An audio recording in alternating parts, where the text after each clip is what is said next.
and the recording is going. So I'm glad you folks were able to show up here today. Um, what I thought I'd like to do, just want to give you a heads up here. And I was hoping that we'd have a few more here, but um, because we usually do. Um, I don't have a speaker today, so actually with only three of us here, I'm kind of glad that I didn't invite someone in. There's only three of us here, even though it's recorded, we could watch it later, but it's always good to have that live interaction with questions and not. What I kind of thought I'd like to do later in the meeting, so I just want to give you a heads up, is over the weekend, I had a question from an agent about how to present an offer to a seller, to their seller. That's really low ball. So I thought maybe later in the meeting, I just want to give you a heads up to think about it a little bit. Let's just mastermind it a little bit and see what you say, what you do. Of course, any offer you're under obligation to present.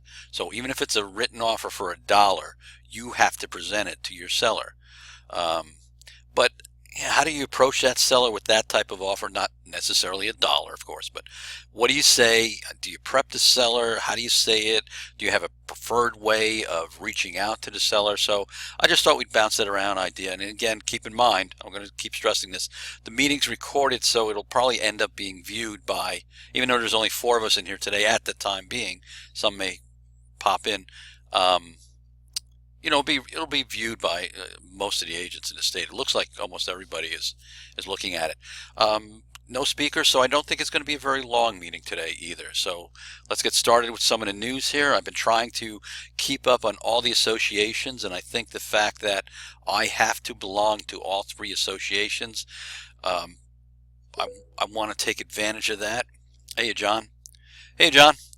I want to take advantage of that and pass along any news that I get, because they send me all kinds of stuff. So in Sussex is great with with their news being sent out.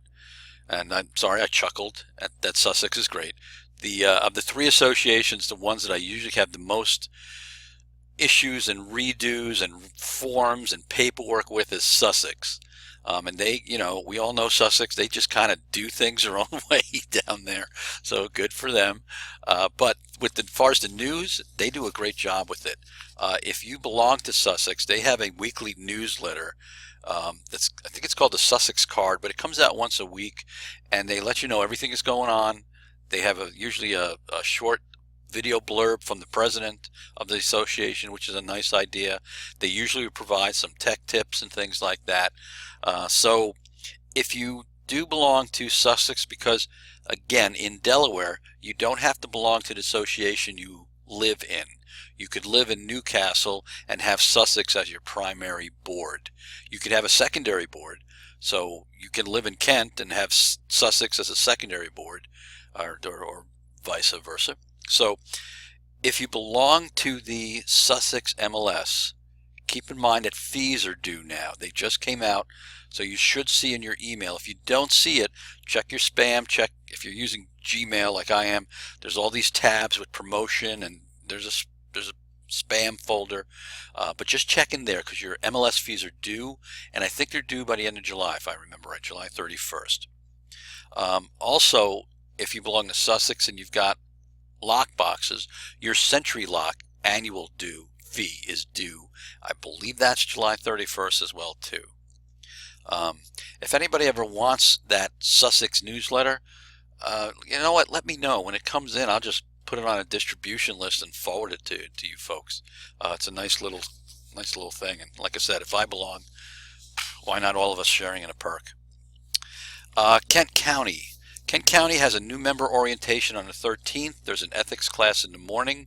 If you are brand new, and those watching, you need to attend, and you belong to Kent County, you need to attend that orientation. And it's, like I said, it's ethics in the morning, and then there's new agent orientation in the afternoon. I think it's being taught by Andy Taylor, maybe? Dodge. I think it's Gary Dodge who's teaching it. Anyway, that's going on. If you belong to Kent County Association of Realtors, there's a summer barbecue. They have that every year. This year's July 20th. It's going to be at that American Legion that's near DMV, and I always, whenever anyone says what American Legion, they usually respond with the one with the plane outside, the airplane outside. So if you know which one I'm talking about. But yeah, you could sign up for that. They're going to do new pinning. There's, usually I'm not sure what the food is. They used to have it at Seafood City till, realtors were getting sick left and right. Yeah, yep. And also Kent County is looking for board members. They want to increase their board from 7 to 9, and KCAR's always had it at 9 members, and for some reason the former president forced through that we would reduce it to 7, and now they're finding that they can't get things done and they can't find new leadership, because they have to serve on the board, and with only 7 members, and part of it's president and vice president things, they're finding it's the same old people. So if you have any interest in realtor politics and things like that, they are looking for board members at KCAR here. Newcastle probably does the worst job of keeping people informed, and you could go in there and look at their newsletters if you like. Unfortunately, they're all dated 2015, last time I looked, but I have not seen any news. So what I recommend is, as you move along, you might as well stay in touch with what's going on in all 3 associations the best you can. So each one does have a Facebook page: KCAR, SCORE, and NCCBOR. So I would recommend that you go into Facebook and click like, on those association things, and at least you could keep up what's going on. What's particularly handy now that we are under a year to having our license renewed. So just a reminder is it's on a 2-year period. It's always an even year. So April 30th, 2018 is when all licenses have to be renewed. And the big challenge to everyone is that you need to have all your CE classes. So sometimes it's nice. You could get a CE class you want down at the beach or up in Wilmington, spend a day, do something else while you're doing that. So it's not a bad idea to get that going as soon as you can. Let's see here. We've got, hey Asanya, we've got EXP in the news here. Again, you probably saw the Facebook post. Jerry Sheets capped. Good for him. Dan and Denise capped a little while ago. Congratulations. Jerry is one of those folks that, because of being in the area for so long, knowing so many people, used to work as a bartender. They always know a lot of people. Works as a CrossFit coach. They know a lot of people. So I really had a very unique situation. I get in and out of Facebook often enough. Sometimes I'll jump in there, check something, and jump out. I try not to spend too much time in there. But usually, you look down at your iPhone and you see that Facebook icon, and there's usually a little red number that says, 1, 2, 6, 8, something like that, that there are notifications. So I put up Jerry's congratulations cap, the capper, and started writing a letter. And then about 10 minutes later, looked over at my iPhone and saw something that I'd never seen before. My Facebook icon had the number 34 next to it. What the devil happened? Because I was just in there to put up Jerry's post. Gosh, it was 9 minutes ago. How can there be 34 notifications? I'm thinking it's some kind of spam or something terrible happened. I look, no, these are all notifications for Jerry. So then I put it up a little later into the EXP private group, and oh my gosh, I had to deal with close to 500 likes between the two of those things, and Facebook just wanted to tell me every time somebody liked it. So I'm very pleased Jerry knows that many people, and that many people appealed to him, on the Facebook group. So good for Jerry. he had fun with it there too. Let's see here. We've got just a heads up here. I think we're getting close to announcing this. I you know me, I'm very strong about transparency. But if someone asks me not to say something, I won't. But I can say this: we've got a pretty big name with a team coming aboard in Delaware, and this agent does not have everything in place yet. It's a team where they're probably going to have their own little office space. But it'll make some waves and make some head waves, and I just want to give everybody a heads up so that when you see this news come aboard, you might want to reach out to agents and take advantage of it, because it's the kind of thing where this agent's pretty well known, and a lot of people will say, "Oh, really? So and so just moved to EXP?" So I think that'll occur. He's actually joined about 3 or 4 months ago, but there's been so much with the team getting it all lined up and together that it's been taking a while. I think we're probably about 2 or 3 weeks away, so you'll be seeing that notification when it comes in. But I just want to give you a heads up on it there. That might be a good opportunity, because it's kind of a head turner. Some tips, some training things. One thing, I'm looking to redo and reorganize our Dropbox folders. Everybody shares in it. I'm thinking about maybe renaming them to find things a little easier. I still get a lot of questions about where's our NAID number, our NAID number, and that's sitting in a folder called legal. So I don't know, maybe that should have a better name to it. I'm looking to redo. I've had some people say they couldn't really use the spreadsheet, so it's an Excel format. But maybe I could redo it as a PDF with fillable fields.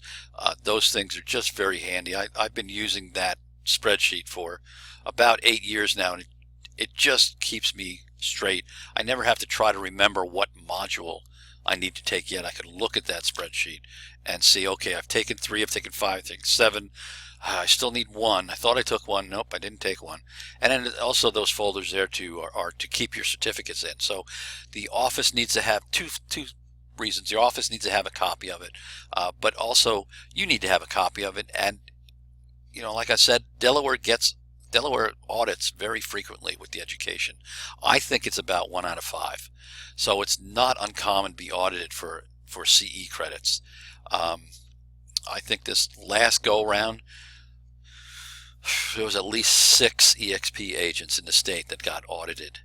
And simply, what's nice is that you could go into your Dropbox, your own Dropbox folder that's in there with your certificates, grab them, attach them to an email, reply to the audit request. You could I like attaching that spreadsheet as well. Was that John was audited? Yeah, you were one of the 6 for sure. Grab that spreadsheet as well and send it along, and I think that spreadsheet really shows an added level that you are on top of what's going on, and your audit is over. Your audit is over in 20 seconds, as long as it takes you to highlight and attach to an email all your certificates. What happens is, because if you're like most people in the world, you take that certificate, you put it down in a pile, or you put it in a file drawer, and then there's always one that you did not get into that file drawer, and when the audit comes in, you start scrambling to look around, and you're spending half a day looking for your certificates or trying to figure it out. And gosh, man, I swear I took module 5. Where is it? Anyway, so get those certificates, scan them, put them up in your own Dropbox folder. You'll have one in there in education, but I got off track a little bit. But I'm looking to kind of redo, make sure we've got all the forms, make sure all the forms are working good. So that's going to be my next project that I'm going to be working on there as well. Oh, very good. Sussex, in one of their newsletters, they will send out some tips and training and things like that. I saw a really nice little newsletter, a little tip video, about 3 minutes, maybe less than 3 minutes, and it just kind of helps you to look for phishing scams. So I'm going to, let me see if I can do this real quick here. I'm going to drop I'll do it, I'll send it out to everybody in email. I'm going to drop a link. It's a YouTube video that Sussex put together about email phishing scams, and it's not a bad idea. to look it over. Now, having said that, let me pull out my iPhone here. I just got one of my former agents from 10 years ago. She works up in Newcastle as a part-time agent, but she just sent me this messenger, Facebook Messenger, and I'm going to read it to you. And I texted her directly and just said, "Did you send this to me?" And she said, "Yep, I did. I saw it. Thought you and your agents would like to know." Okay. Please tell all the contacts in your messenger list not to accept Jaden Smith friendship requests. He's a hacker, has a system connected to your Facebook account. If one of your contacts accepts it, you will also be hacked. So make sure that all your friends know it. Thanks. She wrote me. She also wrote me in that private text. She said, it could have very well been, a false information, but I thought better safe than sorry to pass it along. So, Jaden Smith, did you? Okay. Did you receive a request, or did you just receive that message that someone else sent to you? Yeah. Yep. Okay. So yeah, because it does say at the bottom forwarded, so I just checked with it. And you know how these things float around. It could be nothing, but it's better to keep up. You know what I like? I like it when I get these Facebook friend requests, and you look at me thinking, well, who the heck is this? And sometimes it's like a girl in a bikini or a guy with no shirt on with muscles, and there's like two friends, and they've been on Facebook for a month, and you have no idea who they are, and they're from, Idaho or some odd place, and you just kind of laugh, and I feel bad for people who just click on those things right away and accept it. So be careful with that stuff here. In EXP news, we have new software. If you've not been in there, please go in there and take a look. It's called Enterprise, and you could find it at expenterprise.com. Now, this is proprietary software. Proprietary, of course, means that it's built for us. It's our own software. In the past, we were using a number of different softwares. We were using Guru when I first came aboard.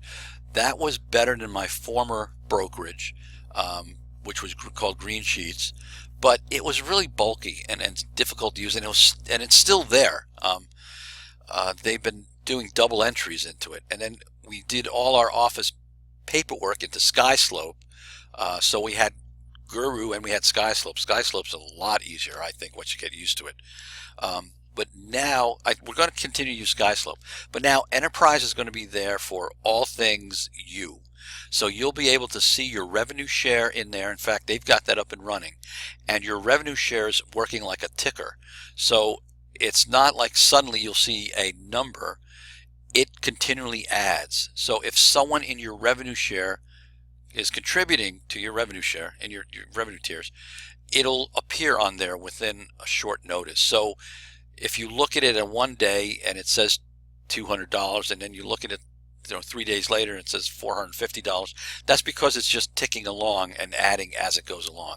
So you'll always see what was paid last month, what is open to be paid, and what is currently accumulated in your revenue share account.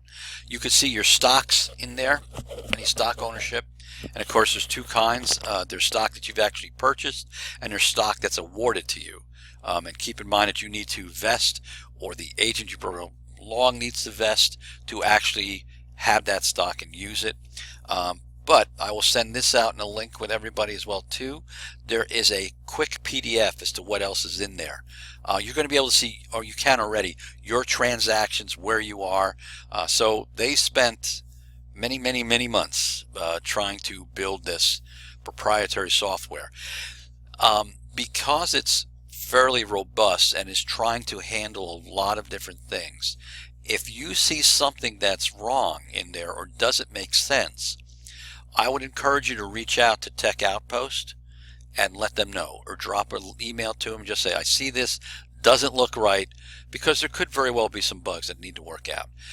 One module they don't have added yet is your revenue share tiers, or as some people call it, a downline, but I like revenue share tiers. That's not in there yet, but they just haven't added it yet, so that will be there as well. What else? Tech Outpost. Any news on Bright? No, it's nothing new. Trend is still in there. Uh, Maris is still in there for Maryland, MRIS, and they have integrated. Sussex is coming aboard, and they are coming aboard beginning in December. And I haven't heard anything that changed from the beginning of December. They're also going to be, now, I also heard that Ocean City, that area, Salisbury, I can't think of what the name of their MLS is. They had their own MLS. They're coming aboard too, and they're coming aboard beginning in December. And as far as I can see, there's something like 12 MLSs that's forming this regional um, MLS called Bright.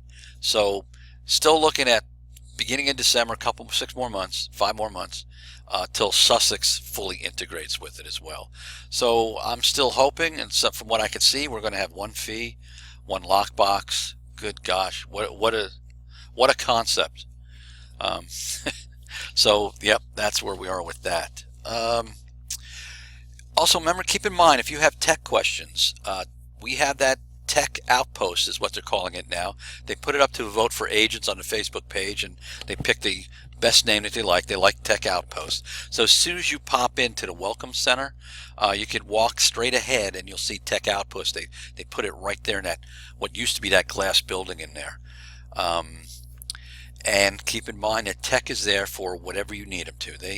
I don't think they've changed much, but they used to say very often that if you are having trouble setting your clock radio alarm, let them know. Ask them.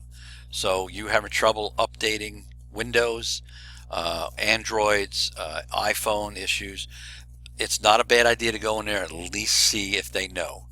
So it's not just, hey, how do I have this EXP problem. It's not necessarily EXP problem. Also, accounting has a new building if you need them. And if you have accounting questions, please wander in there. That's what they're there for now. And what you do is when you get into the Welcome Center, you do kind of a U-turn and walk towards the beach. And as soon as you get into that area there, you won't miss them. It's a big building. They built it right in a grove of trees there, or what used to be a grove of trees. Imaginary avatar trees. You'll see the accounting building right there. The other thing is, just if you're talking to new agents or you're handing out the EXP World link to other agents to go take a look, they've created a new Welcome Center, and if you've never been in World before, you will pop up there instead of the regular Welcome Center where we all pop up in. But it has some boards there, and when you go in there, take a look. It's right next to our Welcome Center. But this way, what they did was, there's people standing around with tech support and such, and onboarding and agent services. They're just taking duties, hanging out. And if they see someone pop into there, they know they've never been in the World before. So it's kind of like a concierge. They walk over and greet them and welcome them and ask if they could help in any way, and if they need help walking around. So they're not just on their own. So it's pretty neat. The first time they go in there now, someone's going to, because they end up in a new area, someone's going to recognize that they're brandy new to EXP World. So that's pretty good. The other thing they did, and they're still tweaking this a little bit. Instead of being able to hear sounds everywhere, you're going to be able to hear sounds just pretty much in a cone of which way you're facing. So you won't be able to hear sounds behind you. So now if you turn your back on someone that you're talking to, you probably won't hear what they say. I don't think. Maybe if they're that close to you, you still will. But they're just trying to cut down on all the ambient sounds and talking that's going on. So it's kind of like a cone in front of you that's going to be going on in there. So that's some of the things that's new. They did something for fun. If you haven't seen it, there's a pirate ship out there moored outside the lighthouse, and you can actually get to the water and more or less swim out to the pirate ship and get up into there. You could swim around the island now. You could get in at the beach and do a lap around the island if you like. If you don't know this tip, as you're walking in the EXP World, if you hold down the shift key, you run. So that's always handy to get from point A to point B in there too. They are telling me again, or just, this is not new, but they're telling us again that payments are all caught up, and you should be getting paid. They want to say within 24 hours, and they've got something like they're at 95% now, where everyone's getting paid within 24 hours. And they've made some changes, and they've got a new team, and you've heard all the changes. Part of this was that they were working. Part of their backup was, and I wish they were more transparent about it. Part of their backup was that they were understaffed, got busy, and they were trying to enter everything into what I was talking about before, Guru, taking things from SkySlope, and putting it all into Enterprise. So they were entering things in 3 different places for every transaction. And guess what? They fell really far behind. So you should be getting a check rather quickly. I'll still say, within 2 days. If you settle on a Monday at 3 o'clock, you should probably have a check by Wednesday. At the latest. If not, let me know, because I will, be your squeaky wheel. But you could also go into accounting yourself and, ask transactions. I'm trying to think. Maybe start with transactions, and Iris, she's our transaction coordinator at the moment. Start with her. And also about the payments. What I've mentioned it to a couple of you individually. I don't know if I mentioned this in the last meeting or not, but if not, it's worth mentioning again. We've always been paying for years, for the years that I've been with EXP, which is, it's going to be 3 years, end of September, and it feels weird to be with a company for not quite 3 years yet, and people look at me as the old timer. So that's kind of exciting that we're growing. But we've always paid. I keep getting notices. Amy is very busy adding her module certificates in there. So good, Amy. Way to go. There's another one. And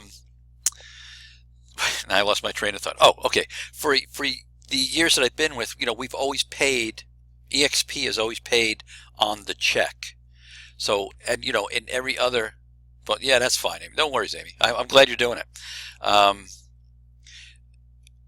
And every other brokerage that you've been with, if you've been with other brokerages, you went to settlement, you got your check, that was the big thing, and you brought your check back to the office so that they could process it and get paid. And then very often, not often, pretty much always, the attorney would say, do you need a copy of the settlement sheet? Or, back in the older days now, the HUD.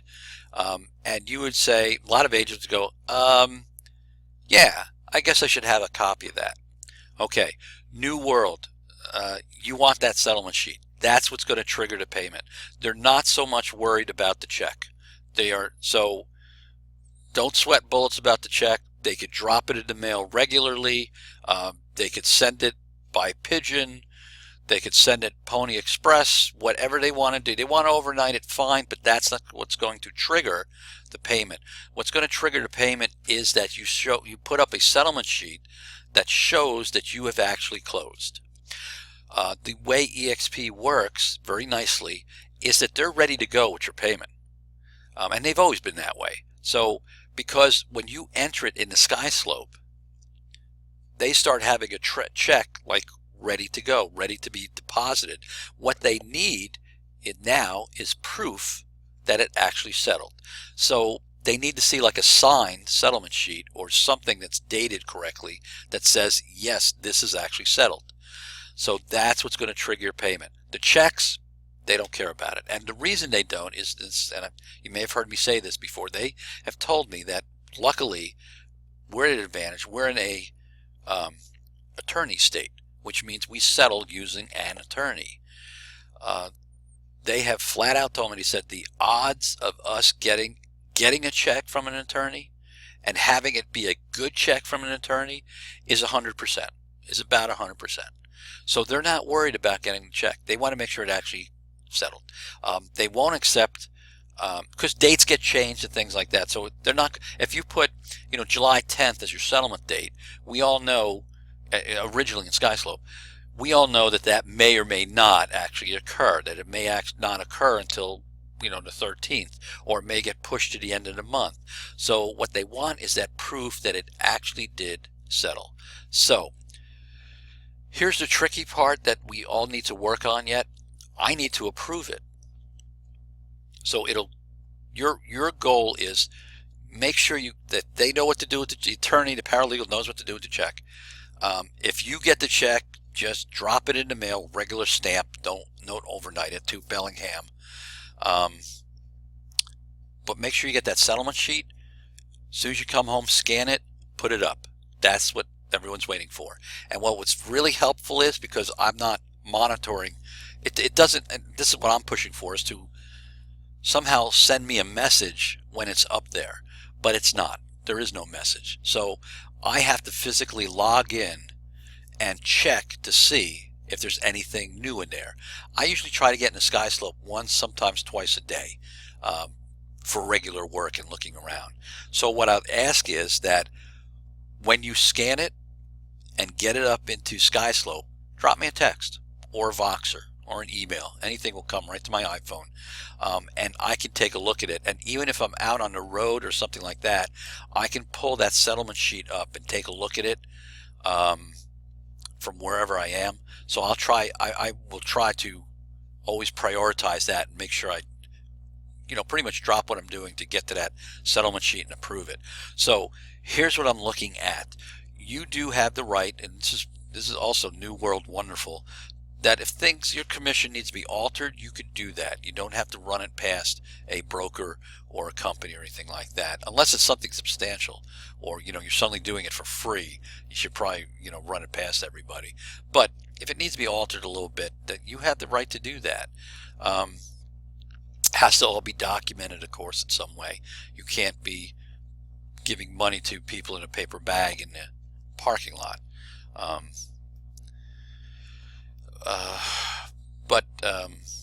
Okay. So yeah, drop me a text. Let me know what I'm looking for in there. I'm looking to make sure that you didn't get cheated. I have seen situations where, the agent didn't really look at what the commission was or remember what it was. And I've seen the paralegals cut checks for the wrong number. So let's just say it was, 5832 should be the commission check. And I've seen the commission check cut for 5238. And they just transposed a couple of numbers. Meanwhile, you're short $600 in your pay, which you didn't notice. So I'm always going to take a look at what the settlement sheet was. If you do have that check and scanned, I always look at that too, but that's not crucial. But what's on that settlement sheet, I want to see that matching what's in that tab for commissions in SkySlope. If it doesn't match, then I'm not going to approve it. I'm going to ask why. And of course, if there's something in there, just let's say, hey, I had to concede $150 towards the second appraisal and the other agent did too, put that in the notes somewhere there. So as long as I know why it's different, I'm going to approve it. But sometimes we've had situations where MLS sheet says 3, and the paralegals, bless their hearts, they work like dogs.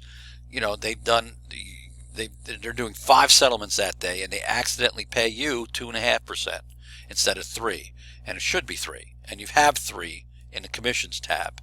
So I will call that out too. So, but everything looks good. If it says you're getting paid $5,300 even, the settlement sheet says, yep, we settled, it's all locked in and down, and it's $5,300, I'm going to approve it right there on the spot. Okay, I pretty much beat that to death. All right, I've got about 20 of them. I'm going to talk for a few minutes here. I just wanted to, I know some of you came in a little later, but I just wanted to mastermind a little bit here, and I'm going to open it up to the floor, and I just would like to see some people contribute here. So what we're going to talk about is, I had a question over the weekend, and I thought it might be a good topic just to kind of mastermind a little bit, and one of our values is collaboration, and I like that a lot. I think I've gotten so much out of being at EXP just through the collaboration. I think the collaboration is our big secret. We talk about the stock ownership and the revenue share and the grade splits and the education, but boy, I'll tell you, as a guy who's been around for a while, listening to what people say on Facebook, jumping into the cloud, talking with other agents, having them share with us. And it's one thing to rub shoulders with people who are pretty good, and they're from Magnolia or Seaford or Middletown, but it's something else to be rubbing shoulders with people who are phenomenal from all over the country and listening to what they're doing and how they're doing it. So let's just do a little mastermind sharing locally. So when you, as a listing agent, you have a listing, all right, and you receive a really lowball offer. Now, you have to present that offer. You're obligated to present that offer. So how do you approach the seller with that? So even if it's $1, you got to present the offer. But how do you approach the seller with that offer? There are things that you say? Have you found that you use kind of a script that you've just kind of formulated over the years? I will start out, and feel free to chime in. Over the years, I've always felt that the more you could prep your client on something, the better, whether it's a buyer or a seller. So when I take a listing, I usually will prep them on a number of things. Like, for example, a last minute showing. I'll prep them on that. I'll say, sometimes, just so you know, people will drive around and they didn't know your house was on the market, and they see the sign and they call and they just say, is there any way we could get it in the next 5 minutes? So otherwise, sometimes the seller, depending on the seller, may be offended. Like, how dare they? But this way, you could, by prepping them, you say, listen, if you can't, you can't. I understand it. It's last minute. But understand that I'm always going to try, and I'm always going to try to make that phone call and just see if you are available to show the house. So what happens is, instead of the seller being offended, they kind of turn around and say, well, this is, my agent actually warned me about this. So I do the same thing with lowball offers. And when we are at the listing table, always prepare sellers. I'll just read that for. Always prepare sellers when we list. Yes, even if they list for $1 that someone will offer. That's I love that. Not to be offended. Exactly. Whoops, it went away. But that doesn't always mean they won't be. Yeah, that's true. So yeah, I do the same thing. I will prep them and say, now just so you understand, my relationship with you, I have to present all offers. So, but I usually say something. Even if someone gives us an offer for $10. I'm required to present it to you. I know we'll both have a really good laugh over it, but then we can move on. But I just let you know up front. I have to.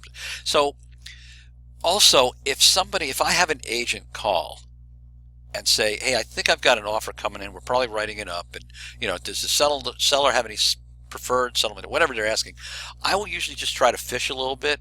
Oh, that's great. It's a decent offer. I just very nonchalantly toss it in there and listen to what the agent says. Because if they say, oh yeah, I think it's a very fair offer, or they may say, well, they found some issues with the house, and yeah, I mean, you'll get it, you'll see it. I'm thinking it's low. I'm thinking it's low. So I like prepping the seller for it as well. So what very often will happen is, I'll call the seller. I don't like getting their hopes up right away and say, hey, we got an offer coming in. I will always call the seller and just say, listen, we've got some strong interest. It's been narrowed down, and we're on their short list. Because that's absolutely true. We're on their short list. It's absolutely true. So if an offer does come in, I'll let you know right away. The minute I do hear that offer's coming in, I'll let you know. I said, then I want to try to prep them. But, I have a feeling that these buyers, if I think it's a lowball offer coming in, are really trying to look for a great deal. So, look, however low it is, let's just at least look at it. So what happens is, let's just use the example of $200,000. Okay, some sellers may be offended if you don't prep them. If an offer comes in at 190, how dare they offer 192? Now, those of us here doing this, we kind of know 190 is not a bad starting offer. We could work with that, But at least I try to prep them to the point where, if the offer comes in at 180, on using that same example, I very often will have sellers say, oh, well, that's better than I thought. The way we were thinking, I thought it was going to come in 150, 160. 180 is not bad. So I'd rather have them have that attitude there. So let me see what Sonia wrote there. But that's just me. Keep it honest and real. Don't dance around the facts or paint the sky blue. Absolutely. If I get an offer at 10 cents on a listing, I will want to know the reasons behind their price. Yeah, absolutely. And what reasons they do have their offer on that. Very good. So how do you approach, what else? What else do you do to approach, other than prepping? What else? How do you actually sit down or talk with the seller? And I'm just kind of open it up here for everybody.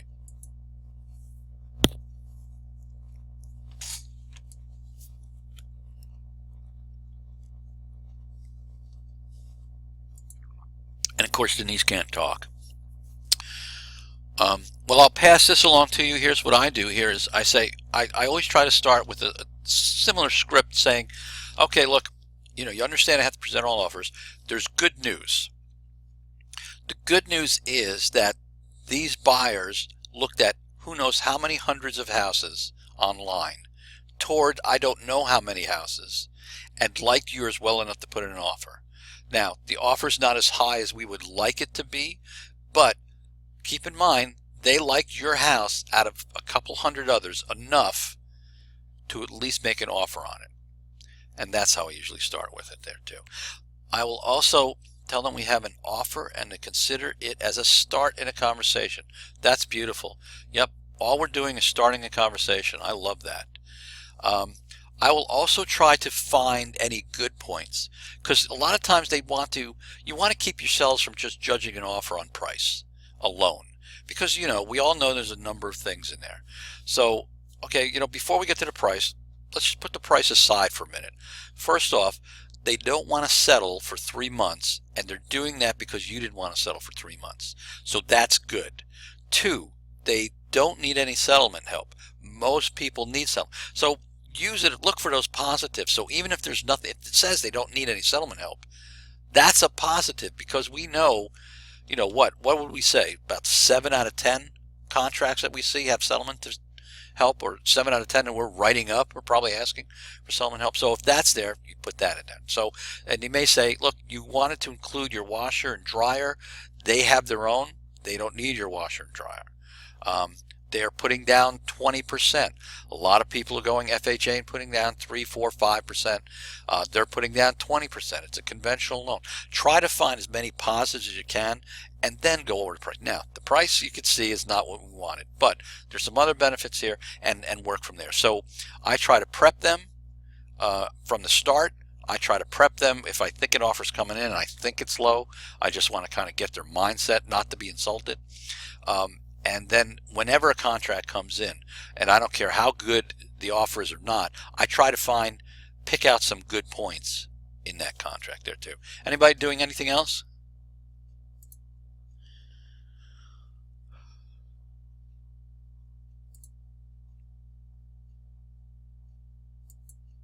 Okay.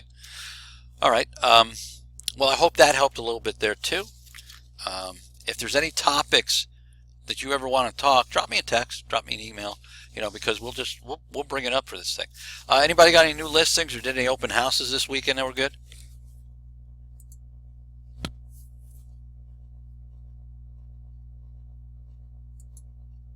You guys are boring today. I know somebody did it over. Or maybe Kate. Kate's not here. Maybe Kate did a pair of open houses today. Okay, on a side note here, then we're going to end the meeting. It's about 1/4 of. I told you I won't keep you too long. We have a newer agent. His name is Francois Baptiste. Pretty sharp guy if you've seen his picture and like him on Facebook. I haven't been able to reach out to him, but I know he's married, and he put up a very cryptic Facebook post that his significant other passed away over the weekend. So that's got to be fairly devastating to the guy. He's new with EXP for I think 2 weeks or something like that.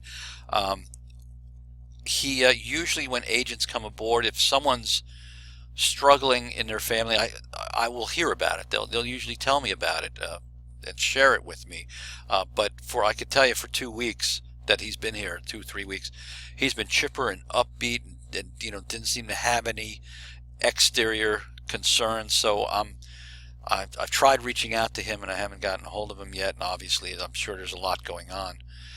But as I hear more, I'll pass it along to you too. But if you just want to take a look at his Facebook page and reach out to him and send some condolences, please let me know. Amy, by any chance, you know what happened to his husband?